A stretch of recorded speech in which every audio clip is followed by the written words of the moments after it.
Hello guitar students. Right now we are going to talk about the metronome, what it is, and how we will use it. So first of all, a metronome very simply is a device that keeps a steady, even, consistent beat for us. Now sometimes it might do that by flashing a light at a set interval, but most commonly it's going to play some kind of sound like this.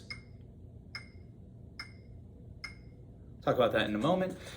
So you already are actually probably quite familiar with a metronome that you may not have thought of before. If you've ever seen like a clock on the wall, not a digital clock, but an actual analog clock that has a second hand, and not a second hand that moves, sometimes they move very steadily, but a second hand that actually ticks with each second, right?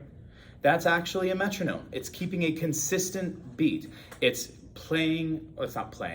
visually moving at the exact same interval every time. So what a metronome does, again, is it does that for us, and the goal is to help us to be able to be steady and consistent in our playing. It's also to tell us when what we're doing is going either too fast or too slow. It's an objective standard we can compare ourselves to. So first of all, you need to understand that when we musically talk about speed, the thing that we're talking about right here is beats per minute, or BPM, and literally it's beats, or in this situation, how many clicks you might hear in a minute. So beats per minute is sounds you hear per minute. So for example, that clock I mentioned a moment ago would be playing at 60 BPM. It's going to have 60 ticks to it for every minute, right? Because it's happening once a second. So if you think about this also, a speed that is lower than 60 BPM is going to be a time that is longer than 1 second. Right? If it's longer than a second, you can fit less of them in a minute. Likewise, if the number is higher than 60 BPM, that's telling you that it's happening in faster than a second. So for example, I will grab this right now. Here on my metronome is 60 BPM. So you should be able to time that even, and that should be 1 second apiece. And I'll go slower. This is going to be 40 BPM. You'll notice that each click takes longer than a second, right?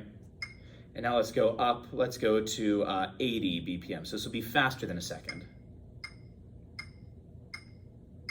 Hopefully that makes sense. So that's what a metronome is, that's what it does. So first of all, you should already have a metronome app downloaded that I told you about. If not, go ahead and download that right now. It is called the Soundbrenner. Sound, like the normal word Brenner, is B-R-E-N-N-E-R, metronome. The reason that I'm going with this particular one is because it's available for Apple, for Android, any app store that you might find is going to have it. It's also free, and there's a couple little things that later on in the semester are little tricks and tweaks that we're going to do to it, and they will remain free features on this particular application. So if you have a different metronome that you want to use, you're welcome to do that, but later on there's going to be some kind of like advanced metronome techniques that I show you, and maybe you'll be able to do it on your metronome, maybe you won't. I'm sure that you'll be able to do it on this one. That's why I recommend it. So I'm assuming now, if you're continuing on, that you have that. So let's take a look then. It should look like this when you have it open. Sorry, I know you can see the glare there. There's a lot of tabs down at the bottom. You might see an ad that you can pay for something. You don't need to pay for anything here. You don't need to use any of those tabs at the bottom. The only one I'm concerned with is the one that says player. It's the second one from the left. It's highlighted for me right now. And it should open up an interface that looks like the one that you're seeing before you here. So the main thing that we care about right now, we're not going to get into anything fancy, is that number right in the middle. Right now you see it says 80 BPM. So I can change that either by moving this wheel left or right. You see right now it's going down, going back up. I assume that's the direction. I can't quite see it. Interesting. Yeah, that's going the right way. Or you can also click on that number and you'll be able to enter it in manually. So the reason we care about that, that's the main thing, is that is going to let us determine how fast we want this beat to click. And so what we're going to do is we're going to first of all use the metronome to help keep us steady, to be able to make sure that we ourselves are playing steadily. And then beyond that, we're going to let it slowly speed us up to improve our speed and our confidence in whatever it is that we're playing. Now, a couple other things you'll notice right up here at the top. You've got these three little lines. If you click them, you can try this out, and then you click play. They'll each give you a different sound. So if I gray it out like this, it'll actually give me no sound at all. If I put the one black bar on, sounds like that. I'll click a different one. right? And then the top. That's entirely up to you which one you want to use. There's reasons you might want different ones, but go with whatever you like to listen to. It doesn't matter. You will also see down in the middle that it will probably say by default 4/4. You can leave it in 4/4. You don't even need to know what that means at the moment. You can go, I personally move it to 1/4 or 1/1. None of that matters for what we're doing at the moment. The point is that it's going to remain consistent. So you can leave it, I'll move mine back even. You can leave it to your default 4/4. And it's gonna show you now, if you have it there at default, that you've probably got these 4 different ones. Right now they're set up so that you'll hear a different sound each time. So you can hear.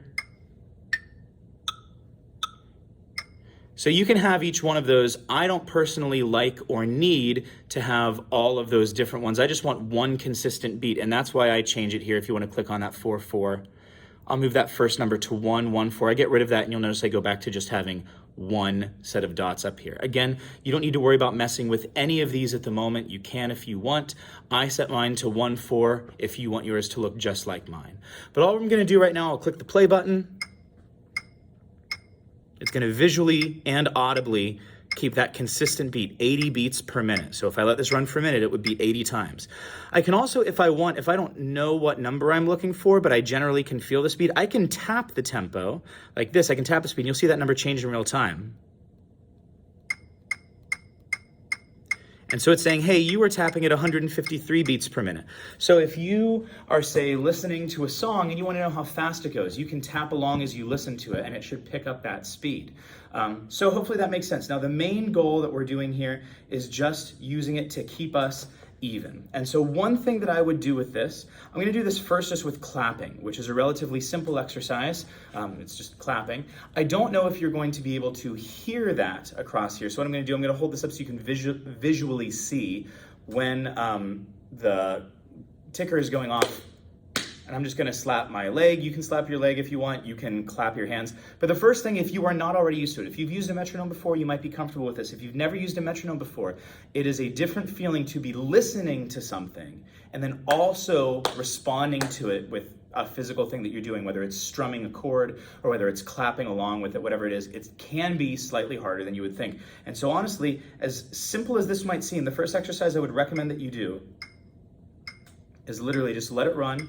Listen to it. Always listen before you play or do anything else. Try to internalize that.